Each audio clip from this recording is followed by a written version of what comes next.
The news has never been more valuable in every respect than it is today. News audiences are up, news consumption digitally is up. We've had things as similar but as varied as the Trump bump and the Brexit-related news, which has put politics and therefore the news front and center of everybody's agenda. It seems remarkable to me that people can consider that not running advertising in environments that engage the public enormously is of little value. And it concerns me that there is an unintended consequence of some of the ways that advertisers and by extension agencies think about the news. There's always been tension between advertising and news media, and a great deal of care has been taken by publishers and broadcasters and indeed by advertisers to avoid juxtapositions of airline advertising, with an air crash being the obvious one, and things like that, but not a general desire to say, I specifically want to steer clear of bad news. Because sadly, the truth of the world is much of the news that makes the coverage is bad. But we have to engage the public with brands and corporate messages in the environments that are important to them, and news is important.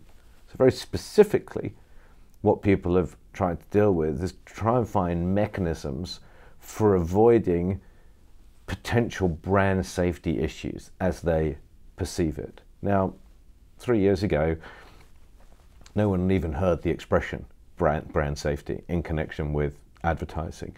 But because of a number of issues that happen with online video vendors principally, and then latterly programmatic vendors, people started taking actions to try and create blacklists and whitelists and other mechanisms to avoid content appearing next to advertising in a way that was bad for the advertiser.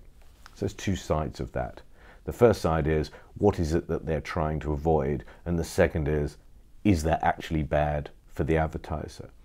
And as always in these situations, when people have safety on their mind, the easiest way to react to it is to take a belt and braces approach and think of every eventuality. And so if you're disturbed about the idea of being next to terrorist images, you may add the words immigrant and Muslim or whatever it might happen to be to a blacklist.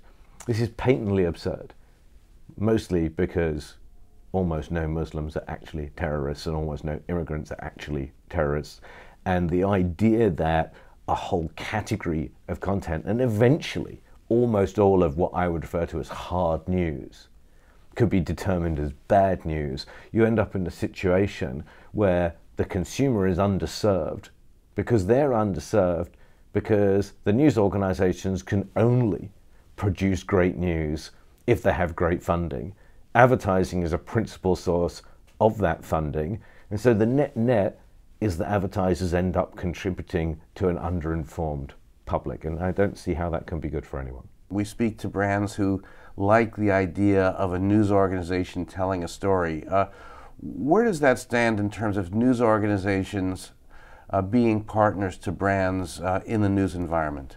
So CNN, Vice, Guardian, New York Times, the BBC, and many others, Condé Nast, so it goes on, have all created brand studios. They produce terrific content.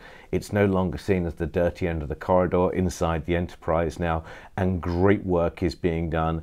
And the advertisers have recognized both the production capabilities and imagination of editorial teams when it's applied to branded work, and also the distribution potential of carrying it along with it. And it's a great work by the publishers in order to do that. And NBC have done it, and many others have done it as well.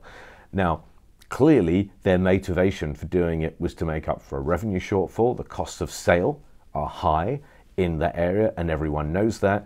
The advertiser almost always is restricted to the platform that created the idea in terms of their distribution.